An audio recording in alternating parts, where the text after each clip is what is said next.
Sí, yo solamente tengo un pequeño argumento y una pregunta. Pero para la señora Claudia Blanco, felicitaciones por la presentación.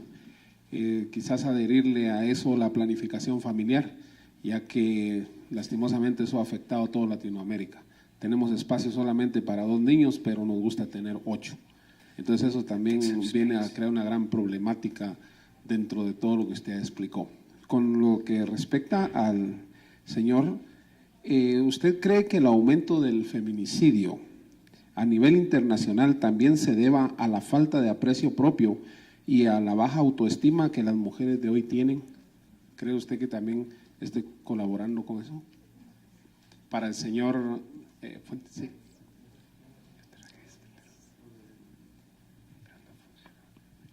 Pues con el tema de la planificación familiar, pues no creo que esté muy vinculado. Creo que es otro el problema, honestamente, pero podemos discutirlo en el almuerzo si quiere. Sí, un poco en la misma dirección, sobre todo, por ejemplo, en países como México, aún la tasa de natalidad ha bajado mucho y la tasa de las familias tienen promedio 2 niños hoy en día, los diferentes estratos, no solamente los de altos ingresos. Entonces, no lo veo tan vinculado a esta parte. El asunto del feminicidio, como sabemos, no es solamente un caso de México, de Juárez, sino sabemos que es en muchas partes del mundo que está pasando esta situación y que, bueno, sobre todo está vinculado a esa diferencia en términos de poder que pueden tener hombres y mujeres para el uso de la ciudad, y que en determinados contextos como el que les mostraba de un gran rezago, sobre todo en términos de infraestructura, vuelve más vulnerable a esas mujeres. Le comento, por ejemplo, en el caso de esas trabajadoras, de maquiladoras, que ellas salen de su casa a las 4:30 de la mañana a recorrer una ciudad que no tiene alumbrado público, no tiene suficientes banquetas, para que llegue un autobús para que las lleve a la fábrica. Entonces, esa situación, nosotros lo vemos, hay elementos globales, es decir, podemos decir de una globalización económica que nos impone determinados modos, elementos de producción y que también se traducen en elementos que vuelven vulnerables a las personas, además de los elementos meramente físicos, sociales, culturales, que inciden en que las mujeres o determinados grupos vulnerables sean más vulnerables. Entonces, creo que es un fenómeno global, sobre todo en países en desarrollo, vinculado a carencias que se tienen.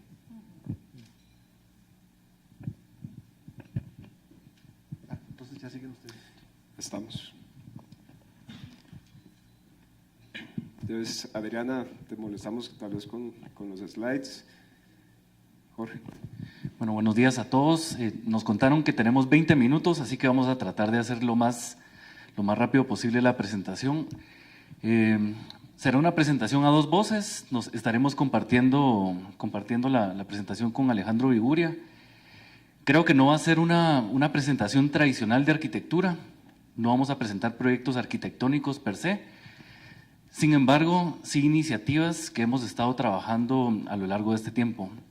Guatemala está cambiando. Guatemala, en el último año nos pudimos dar cuenta que ha habido una transformación y apropiación de los guatemaltecos.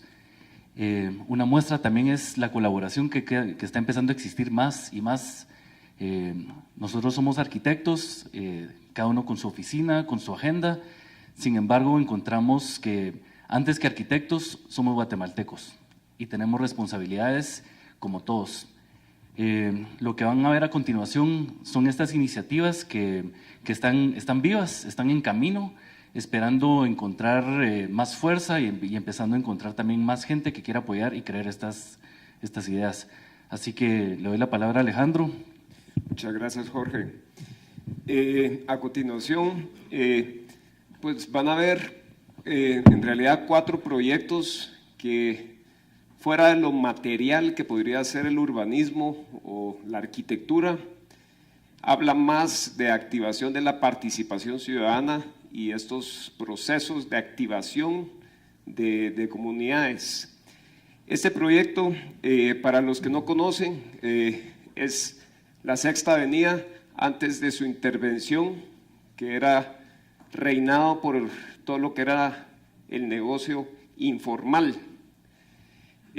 Aquí podían encontrar los últimos tenis de contrabando, pues mucho del negocio informal y de asalto se daba en esta cuadra, que en su época de antaño era considerada la calle real de la ciudad de Guatemala. En el 2011, el esfuerzo titánico ahí sí que es titánico, de la Municipalidad de Guatemala, retomó la Sexta Avenida. Siguiente, por favor. Y con ello, pues, se integró al privado, porque la municipalidad no lo podía hacer solo. Y la parte privada fue integrando todo lo que fue remozamiento de fachadas, todo lo que fue limpieza, inclusive interiores, para estar acorde a la visión de la municipalidad. Ahí participó Jorge, que nos puedes comentar un poco de esos procesos también. Bueno, desde un inicio, cuando tratamos de abordar la sexta, siempre con esta connotación de un poco de abuso, un poco de apropiación o mala apropiación del espacio público, fue un desafío porque, quiera que no, son temas muy sensibles, son temas que, bueno, ¿y qué va a pasar con la gente? ¿Los van a quitar? ¿Los van a echar? Entonces se empezó a crear una estrategia en donde había que crear un nuevo espacio. Este es el Amate, en donde se trasladaron, significó el espacio público al mismo tiempo y todos ganamos. Sí, yo creo que uno de los esfuerzos que aprendimos es que la parte material puede ser 50%, pero también al conformar a un sector que está desarticulado, nos dimos cuenta que los vecinos no se conocían, ya no había conocimiento quién era cada uno de los que conformaban los barrios. A través de las dinámicas que impulsó la municipalidad, se conformó a través del Departamento de Desarrollo Social el Comité Único de Barrio, el cual yo fui electo como presidente, y nos dimos cuenta que como nos desconocíamos, yo me encontré en un impasse como arquitecto, porque no tenía las herramientas para poder ejercer un cargo político, porque había mucha discrepancia para la vocación de lo que debería ser el futuro de la sexta, comercial, residencial. En mi visión, tal vez más académica, debía ser toda, o sea, residencial, comercial, etcétera. Y ahí fue donde, a nivel personal, me empecé a abocar a estos modelos ya existentes como los de Colombia, impulsados como Fajardo, con Enrique Peñalosa, Antanas Mocus, y tuvimos la suerte de contar con una visita de… Siguiente, por favor. Muestra un poco el proceso. Siguiente. Una más. Ese ya es el resultado. Inclusive hoy en día hay más tráfico. Se calcula que transitan alrededor de 1 millón de peatones al mes. Siguiente. Y contamos que para poder alinearnos todos como vecinos, era más fácil ponernos de acuerdo en las cosas que no nos gustaban que las que sí queríamos. Y lo más democrático que hay en este país es la violencia, pues nos ataca a todos. Y ahí decidimos que lo más fácil para trabajar conjuntamente era el tema de seguridad. Siguiente. Y ahí tuvimos la participación y la asesoría de Hugo Acero, que nos empezó a inculcar como la iniciativa de conformar un pacto de convivencia. Siguiente. Lo que es un pacto en realidad es establecer estas normas de convivencia entre todos los vecinos y los actores de un sector, que establece principios básicos de respeto al prójimo. Esos pactos fueron, al principio querían que fueran pactos comerciales, otros que eran pactos residenciales, al final nos pusimos de acuerdo que eran pactos colectivos, pero pactos de convivencia. Y eran 7 principios fundamentales, que era identidad, respeto, libertad, respeto a la ley y las autoridades, la participación ciudadana, que es importantísima, la igualdad y la buena fe. En muchos casos los vecinos no querían participar para dar sus declaraciones cuando el policía, la PNC, defendía a uno de los comerciantes. Entonces, ¿qué participación ciudadana existía ahí? Era la promoción de estos valores en este sector. Lastimosamente, yo creo que todas las entidades, incluyendo PNC, el Ministerio de Gobernación, se alinearon y no logramos que la municipalidad nos apoyara, pero el esfuerzo no fue en vano, pues uno de nuestros miembros de la Junta Directiva, un palestino que vendía tenis, ya dejó de portar el arma. Eso fue para nosotros, creo que el mayor mérito. Creo que estamos en esos procesos, la coyuntura del país llama a reactivar estos pactos, estas reglas de convivencia. Y esto me lleva al siguiente proyecto.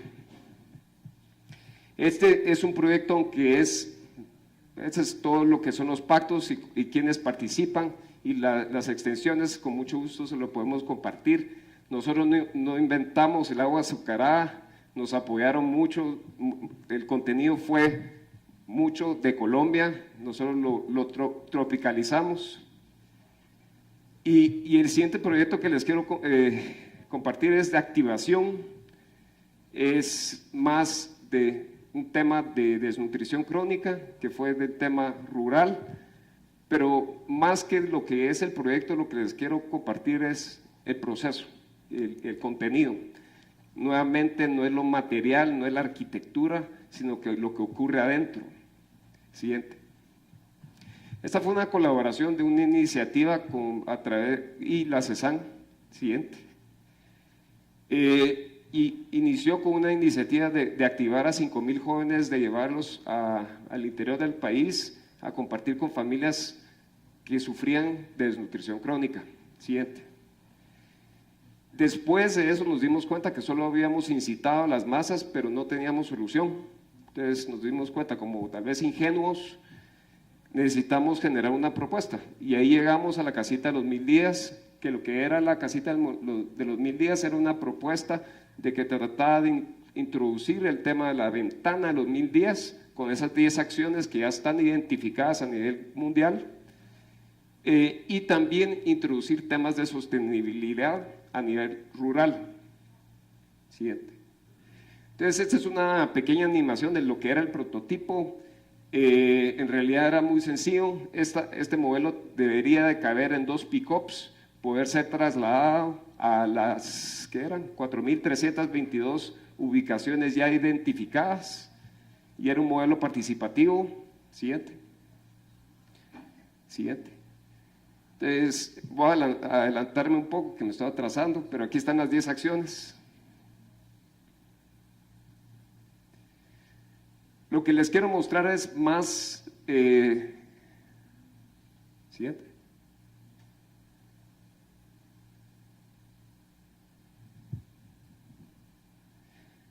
Aquí es la parte arquitectónica que tal vez nos vamos a saltar, Adriano, porque lo que quiero mostrarles es que construimos 5 de estas casitas.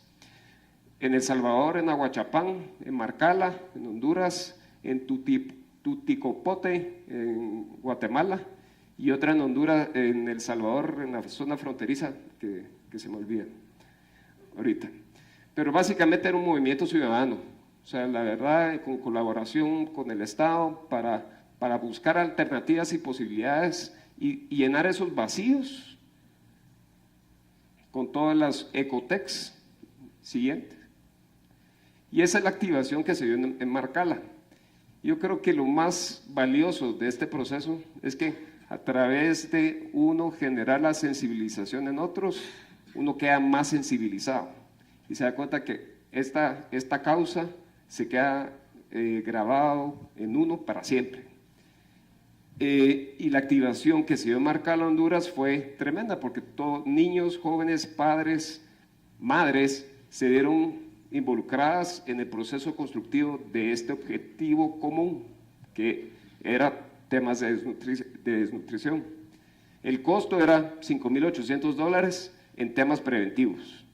Con 4.322 focos ubicados en el país, hagan los números, creo que la prevención es la manera más fácil para un país.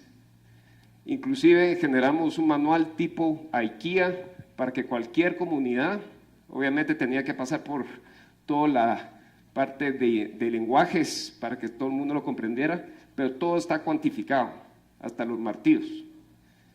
Este siguiente proyecto es una colaboración también con Jorge, que habla de precisamente estos vacíos tanto sociales como territoriales que opera en el barranco de la zona 3 o el relleno sanitario. Y creo yo que eso es lo interesante de este proyecto, es que las soluciones no vienen de nosotros, sino vienen de la comunidad. La comunidad sabe lo que necesita. Uno es el facilitador.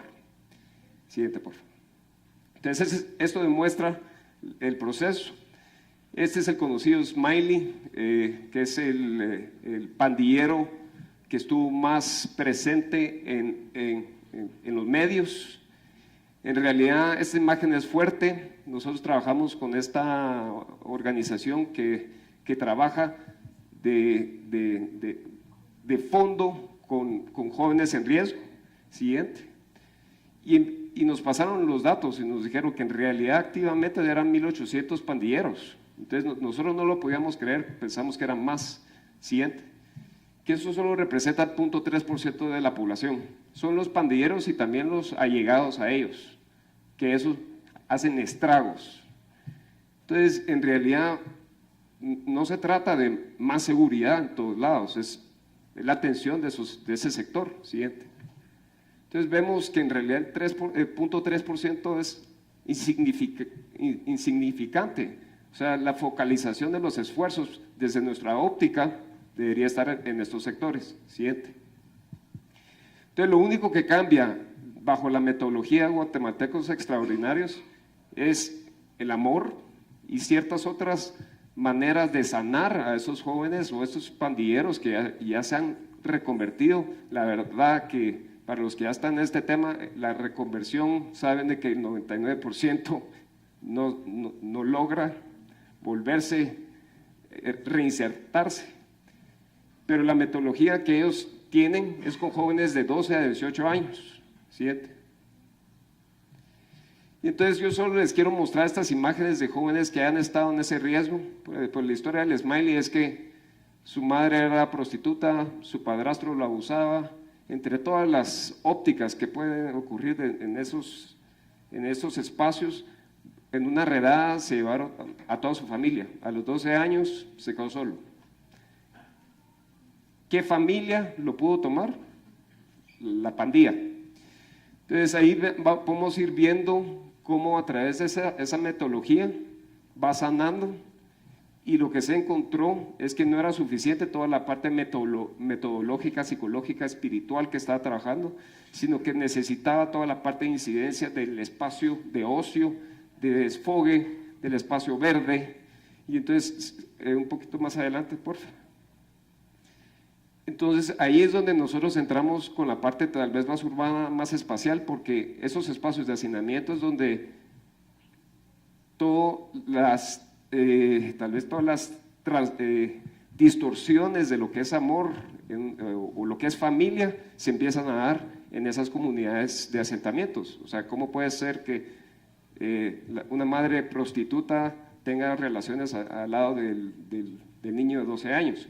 Todas esas realidades que empezamos a escuchar, pues nosotros empezamos a tomarlas como, de cierta manera, como indicadores para ver cómo podíamos generar ese espacio. Y no fue arquitectura, porque si ustedes ven En esta gráfica, la gran mayoría es espacio verde, que eso es lo que carece la ciudad. Lo que menos hicimos fue arquitectura, y eso es un solo bosquejo más adelante de lo que necesitamos, son esos espacios de desfogue, esta tensión, que somos una olla de presión. Siguiente. Que esto solo es una intención preliminar, ahorita están asegurando el territorio, y básicamente pues con eso los dejo para que Jorge resuma. Sí, un poco lo que siempre platicamos o tratamos de poner en la mesa es, tenemos muchos vacíos, tenemos muchas debilidades, muchas falencias. Sin embargo, queremos ver el vaso vacío o el vaso medio lleno, medio vacío, medio lleno. Atrás, todos atrás, por favor. Si nos regresamos un poco más a la escala, no, adelante, a la escala macro, nos damos cuenta de que la problemática al final es territorial, al final hay que tener una perspectiva amplia, holística, en donde si nos acercamos un poco más, nos damos cuenta que nuestra misma forma nos la condicionan estos vacíos, en este caso los barrancos. Los barrancos por mucho tiempo han sido nuestro tope, nuestra área verde, nuestro problema, también donde queremos ocultar cosas.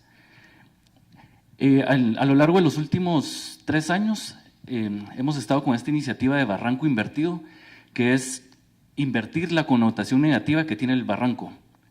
¿Qué pasa si el barranco ya no es considerado como basura, ya no es considerado como peligroso, ya no es considerado como el área marginal donde tienen que vivir los pobres, sino le damos vuelta a esa realidad? Siguiente. En este tiempo hemos estado catalogándolos, diferenciándolos, porque no todos los barrancos son iguales. Hay barrancos que se mantienen muy verdes. Los barrancos nos proveen de esta calidad ambiental. Estamos muy orgullosos de decir, sí, Guatemala ciudad es una ciudad verde. Menos mal no se puede vender esto, porque si no ya estaríamos en serios problemas. Hemos tratado de medirlos y significa el 43% de nuestro territorio. Sin embargo, no los estamos considerando tan maduramente en la planificación urbana. Son áreas con un valor a nivel inmobiliario casi que 0 y con una presión de un 2% anual, que es muy parecido al de la vivienda informal. Siguiente. Lo que hemos buscado con Barranco Invertido es invertir y especular, invertir los papeles e invertir en los barrancos. Voy a tratar de que pasemos rápido esto. Hemos tratado de descubrir toda esta realidad. Nos hemos dado cuenta que los barrancos están ocupados, que viven familias, viven muchas familias en otros casos, están los basureros. Sin embargo, creemos que hay mucha oportunidad.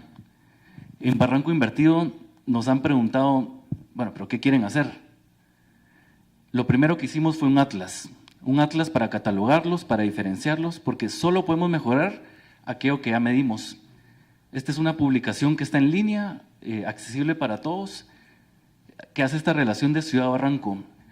¿Qué porcentaje tengo yo como ciudadano de Barranco?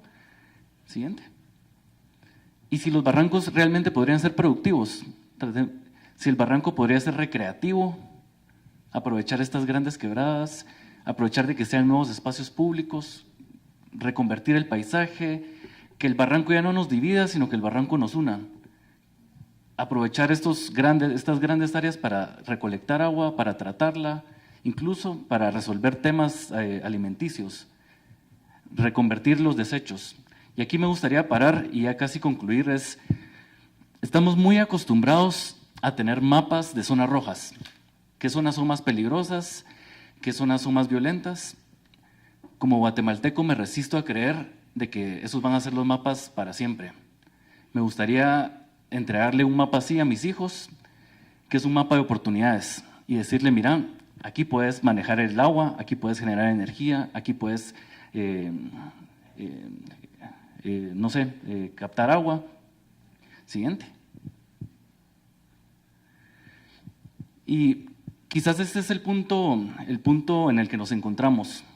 Ya los hemos tratado, los hemos medido, los hemos cuestionado, pero queremos dar la vuelta a la siguiente página. Y en esa siguiente página no podemos ser únicamente arquitectos los que trabajen en este tipo de cosas. Necesitamos más participación de la población y eso es lo que nos mueve, de que son áreas y territorios comunes y que vamos a encontrar muchas más oportunidades mientras más los conozcamos. Muchas gracias.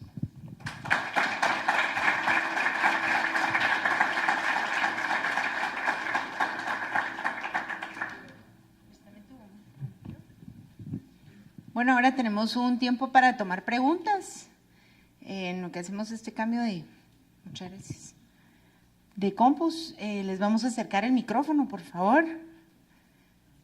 A los que tengan alguna pregunta, veo una aquí atrás. Pero les voy a dar el otro, perdón. Si pueden levantar bien su mano para que levanten las manos los que tengan aquí preguntas.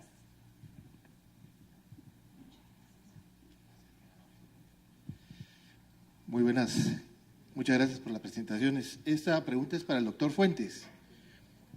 Doctor, el parque industrial que usted hablaba de Maquila, y pensando que la frontera es un desarrollo económico, es decir, es una cuestión de oportunidad el tener a un país como Estados Unidos a la par, se vuelve como una gran oportunidad.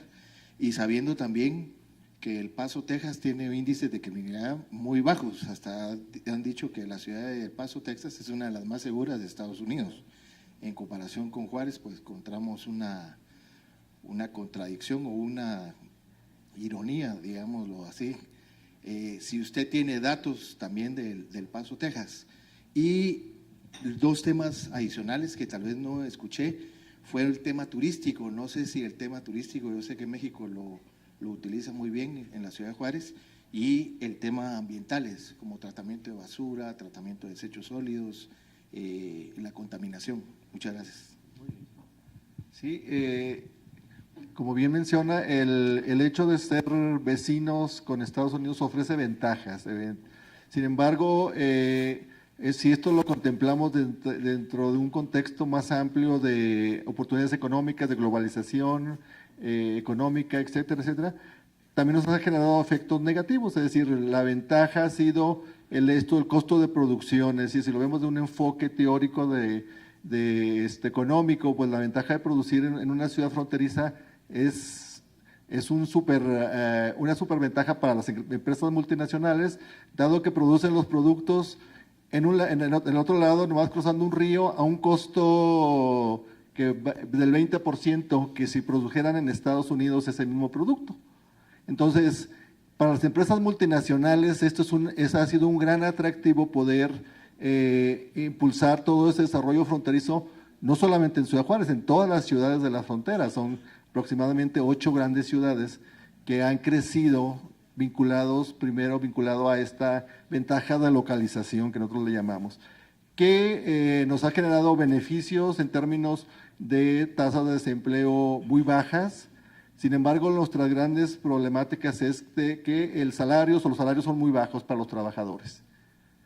El trabajador mexicano gana muy poco comparado con lo que gana la empresa, y esto nos genera otra gran problemática social para esas personas. Si lo vemos desde el punto de vista urbano, el hecho de que pues no puedan tener acceso a determinado tipo de vivienda en determinadas partes de la ciudad, sino que tengan que irse a vivir a la periferia urbana porque no hay posibilidad. Y esta otra cuestión que nos habla un poco de los parques industriales, solamente para mencionarles, Ciudad Juárez tiene 17 parques industriales, no son 17. Tiene cerca de 250,000 empleos solamente en la ciudad vinculados a la maquiladora. Solamente esa ciudad. La ciudad fue líder a nivel nacional, sigue siendo líder a nivel nacional en generación de empleo vinculado a la maquiladora. Pero este hecho también de tener esa presión en el mercado del suelo, por ejemplo, la localización de los parques industriales, los empresarios locales que son promotores de parques industriales han encarecido muchísimo el valor del suelo.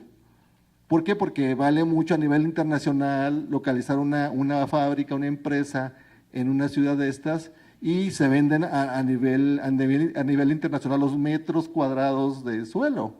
Y esto hace que el resto de la población que no está vinculada a esas actividades, pues no tenga acceso al mercado del suelo. Y nos genera una ciudad muy desigual en términos de acceso a servicios, a vivir en la periferia, etcétera, etcétera, etcétera, etcétera. Entonces, eso nos genera una gran disyuntiva en términos de estas ciudades, que por un lado la población tiene acceso a un ingresos, que sí, y si la mayor parte en la frontera hablábamos de que el tema de la pobreza no era un tema tan grave en la frontera norte comparado con el resto del país, porque la gente tenía acceso a un ingreso. El problema es que el ingreso era muy bajo, la única ventaja que tenía era que había mucho empleo, que las familias utilizaban una estrategia de integrar 3, 4 miembros de una familia y compartían el ingreso y de esa manera podían tener un ingreso más o menos digno. Pero ese es el tema. Evidentemente, esta localización también nos ha generado un poco en el tema ambiental de que muchos de los insumos, de los productos químicos, etcétera, que se llevan para producir muchos productos que se venden, que son de tecnología de punta. En Ciudad Juárez hay cerca de 300 diferentes productos. Hay maquiladoras desde hacer dulces, de servicios, hasta las más sofisticadas en términos de tecnología, televisores, computadoras, etcétera, etcétera, etcétera. Ciudad Juárez produce el 30% de las televisiones de plasma que se venden en el mercado de Estados Unidos. Su impacto es importante a nivel del mercado de Estados Unidos para una sola ciudad. Y utilizar muchos productos que muchos de ellos no regresaban. Hay un acuerdo para que regresen a Estados Unidos esos productos que son utilizados, pero sin embargo en algunos casos no regresaban y contaminaban. De hecho, dentro del Tratado de Libre Comercio de América del Norte, se creó una organización para velar por ese tipo de temas. Pero bueno, no terminaría. Muchas gracias. Muchas gracias. Pues también una pregunta para el doctor. Yo creo que sí, tanto como se ha dado en Ciudad Juárez, también se da aquí en Guatemala. La concentración de todos los bienes a un solo lugar es lo que hace que también toda la población emigre de diferentes lugares, y teniendo una diversidad de ciudadanos en una sola ciudad es lo que hace que también surja la inseguridad dentro de esa misma población. Yo creo que lo mismo con la presentación de la arquitecta, pues de todo lo que se vivió y se sigue viviendo en El Salvador, nosotros también aquí en Guatemala lo estamos viviendo, y lo podemos ver fácilmente con la exposición de los últimos 2 arquitectos. No podemos ir tan lejos, ahí debajo del Puente del Inciencio, Puente Belice, pues cómo vive esa población ahí, pues, y está en el área urbana de la propia capital de Guatemala.